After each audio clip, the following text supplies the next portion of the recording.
how you can make discoveries in the actor-based false reality. So I'm going to try to walk you through a process that may help you make discoveries. Now, the one that I'm referring to in particular here are my vids on George Armstrong Custer. Now, originally I did this video here.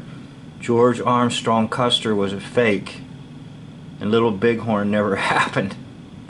Well, it got partially blocked, or maybe totally blocked, but it did not appear in my channel at all here in the United States. So I thought, oh my gosh, I gotta redo it. So I redid it with this one called George Armstrong Custer. The Last Stand Does Not Stand My Test. Now, how did I get to this point? How do you deal with the actor-based reality system or the hoax-lie system and make discoveries? Well, first of all, it starts with an interest. Okay, now I have a lot of videos around my home residence, and the video in particular that I was interested in making a video about would be the Indian Wars. So I have a copy of this, the Indian Wars 5-part documentary, and I decided to watch it, all 5 parts. And as I watched it, I took a few notes, but I'm watching the videos for clues and things that would sort of pop up at me, and I could make some discoveries. So of course, one of the most famous events in the hoax Indian Wars is none other than George Armstrong Custer, because almost everybody knows about Custer's last stand and how the American Indians surrounded them and killed every last one of them. And so George Armstrong Custer was annihilated in 1876 at the battle we know as Little Bighorn. So that sent me on a pursuit of learning more about this hoax character on the stage of false reality history named George Armstrong Custer. Now, that's a movie that I tried to use in my video, my original video, that was probably blocked. But if you watch this clip from this movie, the full Western movie, Custer of the West, full Western movie, it shows him with his men very bravely just shooting away at Indians as the Indians came and shot away at Custer and all his crew to conclude this 2-hour-plus movie. But the better and more informative narrative that helped me was this one. Custer's Last Stand documentary on the life and death of General Custer. And there were many clues in this so-called documentary, but this was the biggest clue of all. They came right out at me and screamed at me as I watched this. And the narrator will just calmly say that George Armstrong Custer had a very best friend, and the very best friend that he had was a Shakespearean actor. Aha. Now you've got something. They're telling you that this actor played George Armstrong Custer.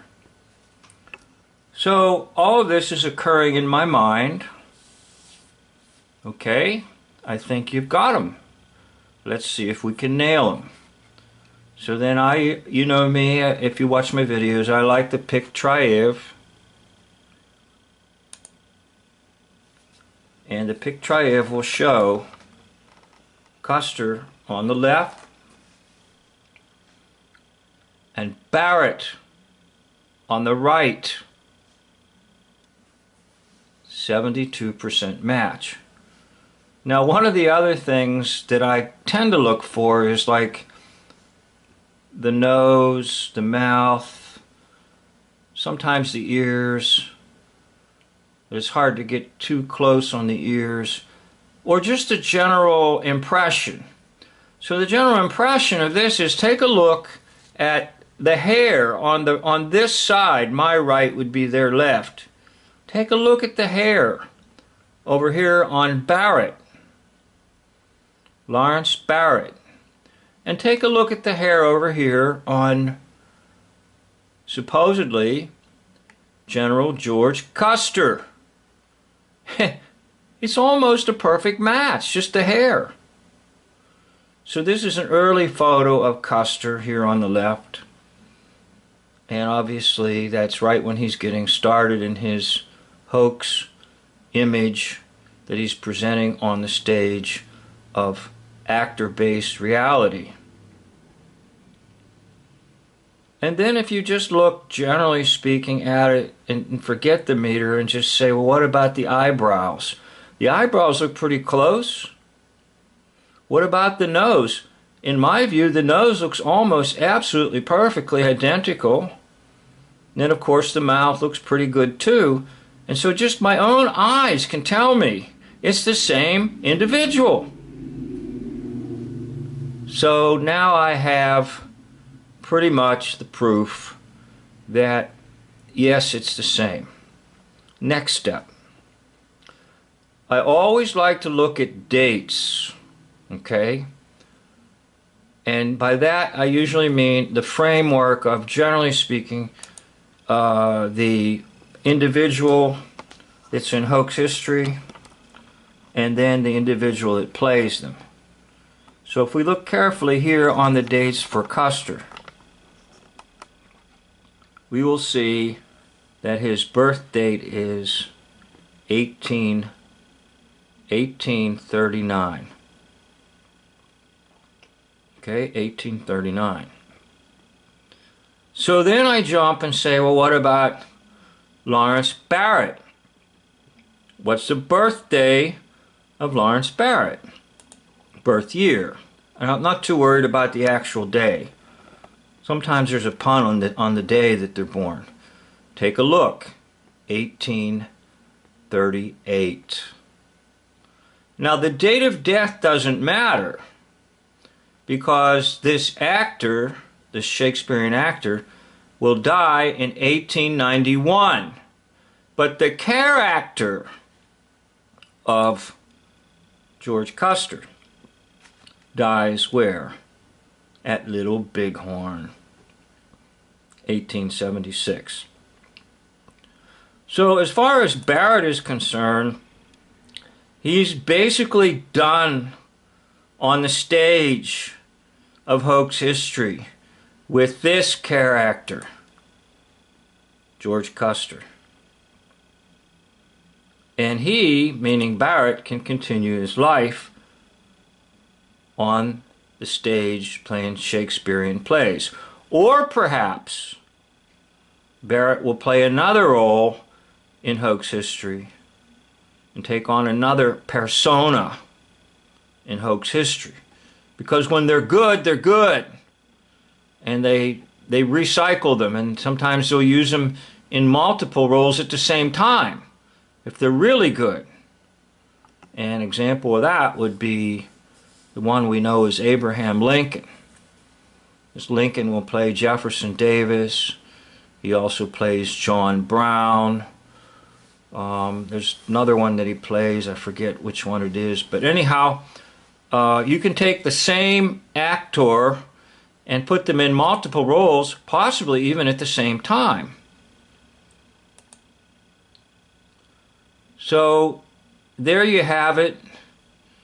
And there is how I nailed Lawrence Barrett.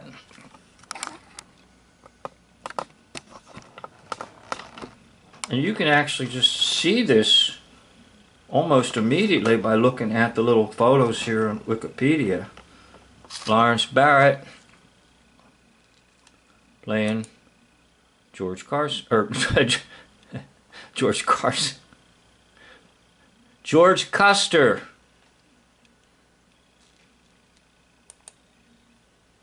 Barrett. And Custer. Custer and Barrett. Okay?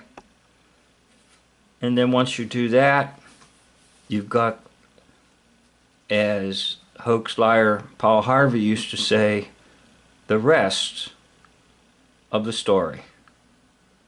I'd like to thank you for watching, and I'd like to encourage you to give it a try, especially if you have some type of suspicion. Your mind will want to dismiss it, but I'm telling you, you need to pursue it. And if you pursue it, you just might be surprised what you discover. Thank you for watching. End of video.